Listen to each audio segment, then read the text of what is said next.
Man, I don't even have time. I don't. Honestly, like, it's crazy. Like, so obviously this is the background. If you know, the Arcane, I just finished that video.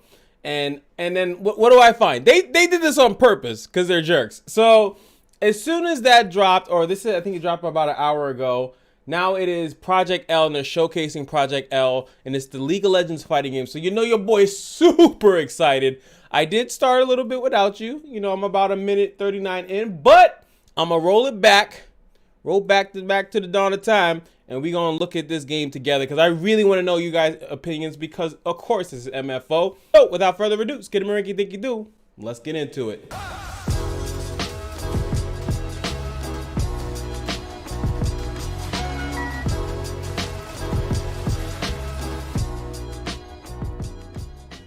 All right. Let's just go. Let's go. Now, hey everyone, I'm Tom, executive producer at Project L. Turn this and I'm up. Tony, Project L's technical lead. Honest opinions here. Last time we talked, Honest opinions here. I really want to know what you guys think. Fighting game here at Riot. We showed you a brief glimpse of gameplay and said we'd be going dark for a while, but we'd share more when we're ready. Well, a lot's changed. Now we're ready, bitch. We've made some great progress, and while the game is still too far out to commit to a release date, it's been a bit since you heard from us. Now look, you see in the background, it's a 1v1, right? From the beginning, we knew that we wanted to make a 2D fighter set in the universe of Runeterra. But the 2D fighting space is pretty broad. Even from that starting point, there were a ton of different directions we could take the game. Pretty much just saying that we could have went like Street Fighter, we could go Marvel, Marvel Infinite, or Marvel vs. Capcom 3v3, 2v2. Like, there's a lot of options that they could have went with. After lots of exploration, we're excited to say that we've landed on a direction that we're pretty pumped about. Now check this shit In out. this quick update, we'll walk you through our high-level approach when it comes to core gameplay, character design, and netcode. Oh yeah. But first, allow me to reintroduce Project L. Smiley? See smiles? So we just saw this. You can tell it's a little slowed down, by the way. Jinx main though, by the way. Or should I be Echo? Echo has like trap set up. Look at that. So boom, you already see the assist right there. So it's a 2v2. Look at this combo. Woo! I wonder how long they can allow you to combo. Will be an assist-based fighter.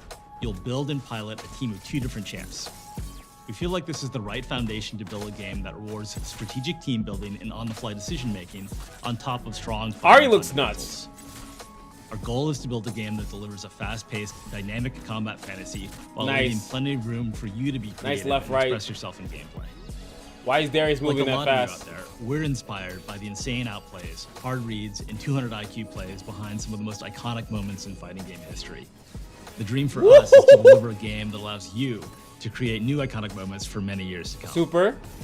Now let's talk about controls. I know that a lot of you have strong opinions about mechanical difficulty in fighting games. For Project L, we're embracing the easy to learn, hard to master mentality.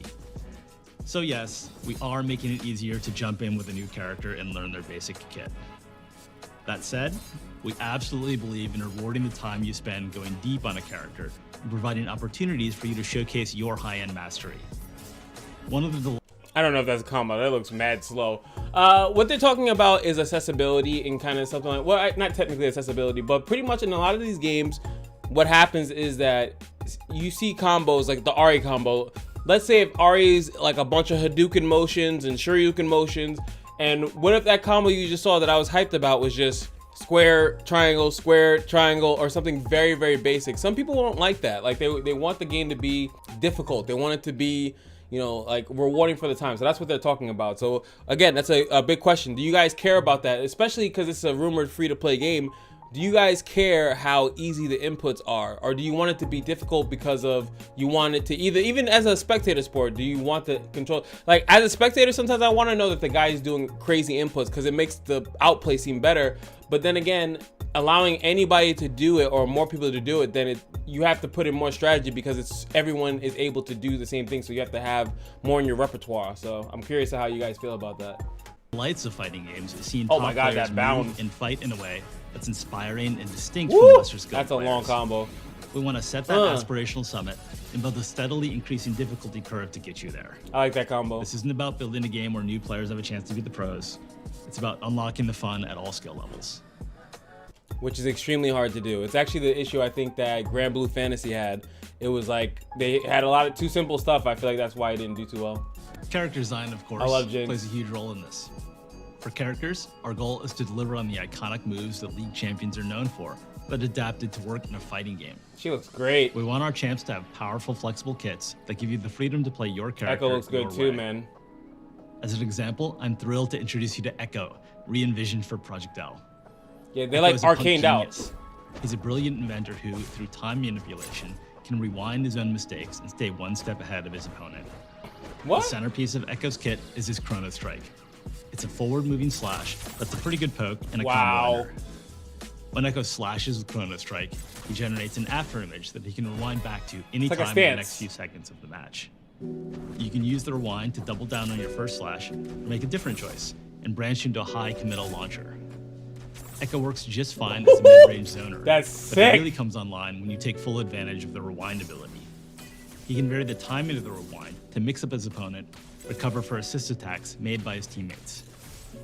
And in the right hand, rewind can also be a strong combo extender. And then there's Time Winder, Echo's time grenade. Time Winder works the hits on him is nuts. Combos. The real payoff comes when you're able to throw Time Winder from range. Look at that, look how slow that is when you get hit. Explode into a time distortion field that slows Echo's opponents for the next few seconds of the match. For both of these moves, our approach is to give you a tool with a clear primary role, but with lots of potential for extra utility when you use it in the right situation. He can actually hit it. Now, while gameplay is obviously super important, high-quality netcode is essential for any gotta talk about it. This is an area where we're investing big.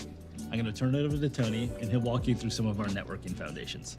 If you don't think that they're doing, if you don't think League of Legends, the most infamous of infamous online game, well, Riot, sorry, but you don't think that they're going to have the best netcode, you're nuts.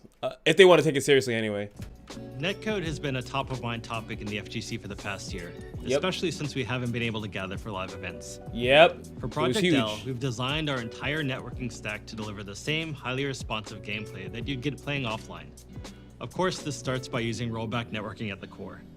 Rollback does a great job of maintaining a consistent, low input delay across a wide range of pings. We've also developed a new networking model that enhances the benefits of rollback with core technology developed by other games at Riot.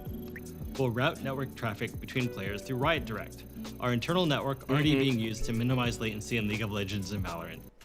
That's nuts. So what they're doing, and if this is successful, that's going to blow a lot of stuff in the water. One of the worst things you can do right now is play a fighting game and it be laggy online, because most of the time any online game you need to be able to play, right? But if they're using a server system that's exclusive to Riot and it makes it like the best online fighting game, that is going to be embarrassing for every other fighting game that has existed that they didn't do this.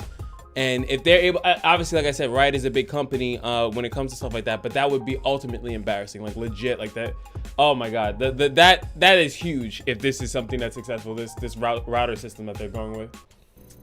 We're also actively managing a player's connection to their opponent to ensure a consistent, fair play experience. If their connection is laggy or drops packets, their experience will suffer, but yours won't. And if someone rage quits in the middle of a match, our netcode will determine who should win and who should be penalized. We're taking netplay very seriously for Project L. It's the primary way that we playtest the game internally, and we're working every day to make sure it's in top shape for the eventual release. We hope you enjoyed the sneak peek at Project L. Before we go, I want to remind you that our game is still in R&D. We're happy with how core combat is shaping up, but there's still a ton of work to do. Thanks so much for your patience while we take our time to make sure that we get this right. So that's all for now. Last time we spoke, Project L went dark afterwards, but this time we'll do our best to keep in touch when we have major news to share. Thanks a lot. Thank you. That was amazing. I'm sorry. Gameplay looks nuts. I think it looks really, really good. It looks like at least, and that's the crazy part about it is that my biggest issue with fighting games normally is that it looks too simple. It's like it's too simple. It's simplistic, and I feel like I just shitted on Nickelodeon like in the multiverses video. But like if it becomes too simple or looks too simple or too basic, like that game looks like it has some layers to it, so I can see the difference between a pro and an amateur already. Like just from like to be able to mix it up, at least with the Echo and other characters like that. Ahri dashing back and forth. Darius looks like he has some depth, and that's all you want. You want characters that have a decent amount of depth so they don't feel the same. That was Dragon Ball FighterZ kind of beginning issue, is because in the beginning, Dragon Ball FighterZ, a lot of the characters felt the same because they had kind of like the same routes, and since it is Dragon Ball, everyone uses Kamehameha, you know, everything kind of feels the same. But that game, you know, Ahri is not using the same stuff that Echo is using, and Jinx is using rockets and gunplay. Meanwhile, Darius has an axe. So like, there's just hardly a way that they're not going to be using the same weaponry. So that's just a big thing. And overall, it just looks pretty good. It looks really polished. I like that it's going off of the thing that just dropped in Arcane. Like I am been bitching, whining, and not even whining, but just so happy about how good that is. To see that the characters are going to be modeled after that is also pretty dope. And I'm curious to see what their model is going to be, because we all know, at least maybe we don't all, but what they usually do is that they drop characters and then you play, and then you can kind of earn a currency,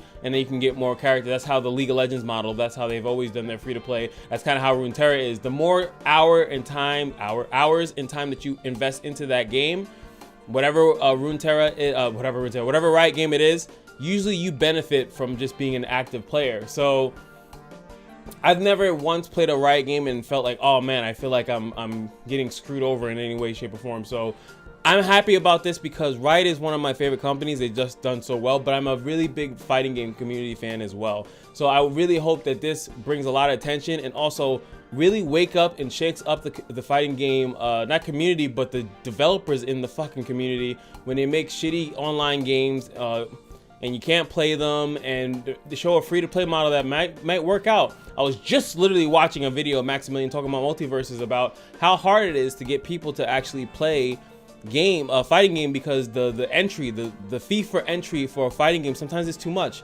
If you don't have let's say if you get a PC, or you're trying to get a fighting game on PC, you need a PC, then you need to buy the game. If you need a console, then you need to buy the game. But if you just get that one platform and then the game is free, the bar of entry is just so easy. Yes, and that's what made League of Legends so successful in the first place.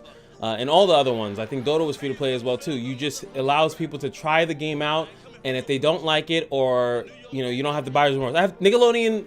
I have a super buyer's remorse. I feel really bad. I ended up not really liking the game so much, and I spent $30 on it. So this one, at least you could try it out, and then you're good to go.